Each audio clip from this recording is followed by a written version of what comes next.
any fake news regarding this matter either. I'll come back to you in just a moment. Mr. Sachin Raghuvanshi, a family member of the Raghuvanshi family, joins us on the broadcast. Mr. Raghuvanshi, आपसे ये समझना चाहेंगे, I want to understand from you, sir, what did you make of the audio clip that has been released? Actually, I am the neighbor of Raja Raghuvanshi, and I want to say that here is. I just want to clarify, Mr. Raghuvanshi, are you a family member or are you a neighbor? Yeah, I'm a family member. I am the neighbor of Raja Raghuvanshi. All right. So, when you probably heard that last audio clip of Miss on 23rd of May. Yes. On Dainik Bhaskar newspaper. Have you heard the audio clip, Mr. Raghuvanshi, of Miss Sonam and her mother-in-law?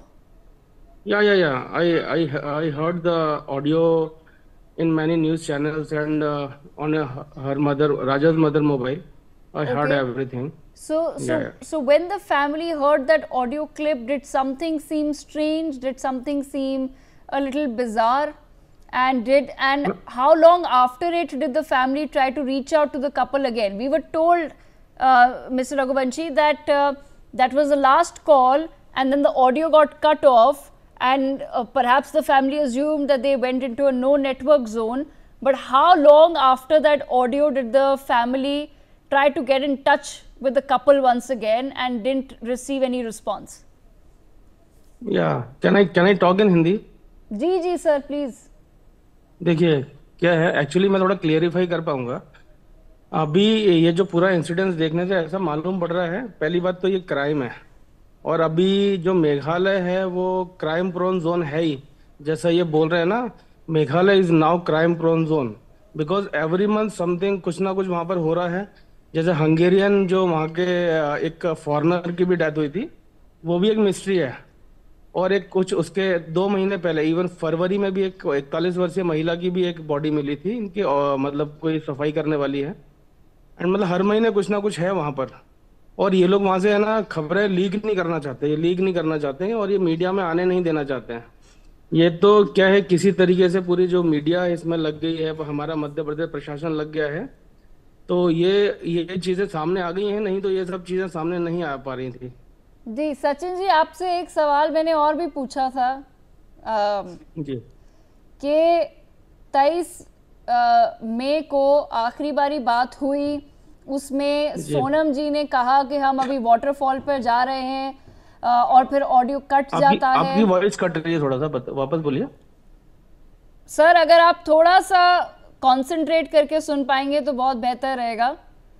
हाँ बोलिए ma'am. आपने 23 मई को कहा कि एक last audio clip थी, उसमें सोनम जी ने बोला कि हम वाटरफॉल पर जा रहे हैं, फिर ऑडियो क्लिप कट गया. हो सकता है परिवार वालों ने सोचा होगा कि नो नेटवर्क जोन भी हो जाता है काफी जगहों पे इंडिया में. ऐसा है नहीं, being an electronic engineer I know the everything, और हर कोई ये जानता है कि अगर मोबाइल स्विच ऑफ होगा, मतलब मैनुअली अगर हम लोग उसको स्विच ऑफ करेंगे तो स्विच ऑफ शो होगा.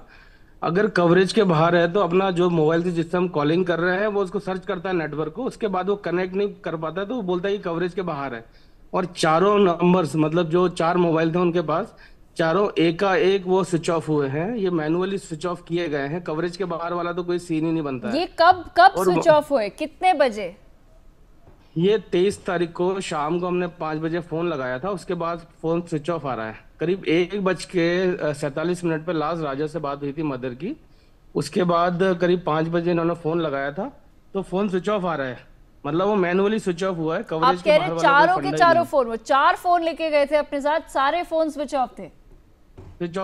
एक्चुअली उन लोगों का एक पर्सनल फोन था और एक बिजनेस फोन था जी, और सोनम के पास भी एक पर्सनल और एक बिजनेस फोन था.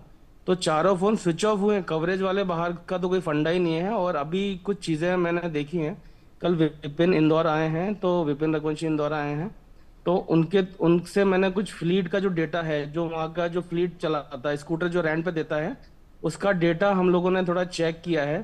तो 1:47 पे जो कॉल हुआ है, उसके बाद 2 बजे वो लोग गाड़ी लेके निकले हैं जो स्कूटर है, और 2:04 पे जो गाड़ी की स्पीड थी वो 0 हो जाती है. तो जो इंसिडेंट है वो 100% 4 मिनट के अंदर अंदर हुआ है, और वो एक ही जगह घुमा है वो गाड़ी लेकर के. और उनका कोई पीछा कर रहा था, रोड से कोई पीछा कर रहा है, और उनको कुछ 2-4 लोगों ने 1-2 गाड़ी में घेर करके उनको उनको पीछा करके वो किडनैप किया या मारा है, जो भी किया हुआ है। और उसी के नेक्स्ट वो बॉडी भी मिली हुई है। ओके। तो देखिए, सचिन जी, ये तो मैं ये एक, सुनिए, मैं तो है ना एक जनरल एक बोल रहा हूँ, लेकिन पुलिस अगर चाह, मैं तो पूरा चारों मोबाइल का जो डेटा था, लास्ट लोकेशन थी, वो निकाल करके सारी चीजें देख सकती थी। वो पता नहीं क्यों मेघालय पुलिस इस चीज में ढीला उन्होंने डाला हुआ है, क्योंकि साइबर अगर सेल इसमें चाहता तो बहुत सारी चीजें कर सकता था, और अभी भी कर सकता है। कोई बड़ी बात नहीं है, बहुत नॉर्मल है कि भाई चारों फोन की लोकेशन, और एक बीटीएस की जो रेंज होती है, अर्बन एरिया टेरेन है वहां पर, जो माउंटेन है, वो करीब 1.5 से 2 किलोमीटर का टेरेन है। उस बीटीएस पर कितने मोबाइल एक्टिव हैं वो भी मालूम किए जा सकते हैं, और उन मोबाइल नंबर की जीपीएस लोकेशन देख करके भी पता लगाया जा सकता है कि कौन कौन जो वहां पर पर्सन है, वो उनका मोबाइल नंबर एक्टिव है, उनसे पूछताछ की जा सकती है। लेकिन मेघालय सरकार और पुलिस बिल्कुल ध्यान दे ही नहीं रही है, वो पूछ ही नहीं रही है किसी से कि भैया क्या हुआ है, क्राइम हुआ है।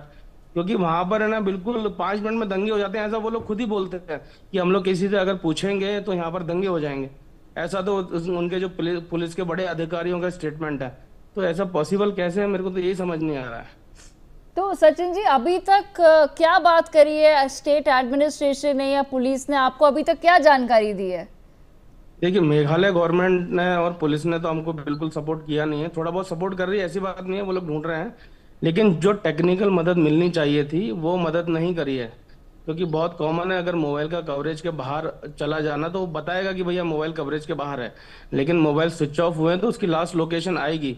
उस लोकेशन के माध्यम से सारी चीजें वो लोग चेक कर सकते थे, पुलिस चाहती तो साइबर की मदद लेकर के वो उनकी लोकेशन निकाल करके फिर उनको ढूंढा जा सकता था।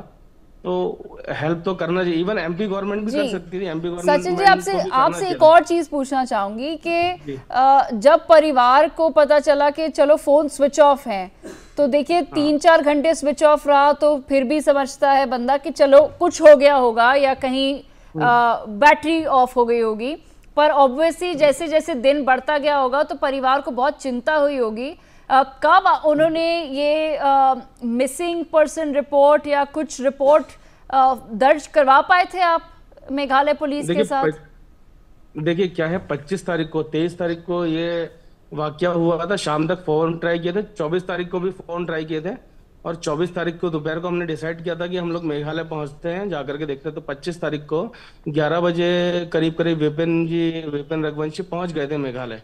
वहां के जो हम लोगों ने क्या, गूगल पे कुछ फोटोज वोटोज उन लोगों ने डाले थे, तो इमेज का बैकग्राउंड देख करके हम लोग ने जो सबसे पहले गाड़ी वाला जो बंदा है जिसने गाड़ी रेंट पे दी थी, उसको कॉल लगाया था कि आप ये दोनों बंदों को देखा क्या। तो उसने बोला था कि हमने इनको गाड़ी रेंट पे दी है, ये आए थे मेरे पास। तब हम सबसे पहले वो गाड़ी वाले के पास पहुंचे, फिर पुलिस के पास पहुंचे हम लोग, और मिसिंग की कंप्लेन दर्ज कराई थी 25 तारीख को।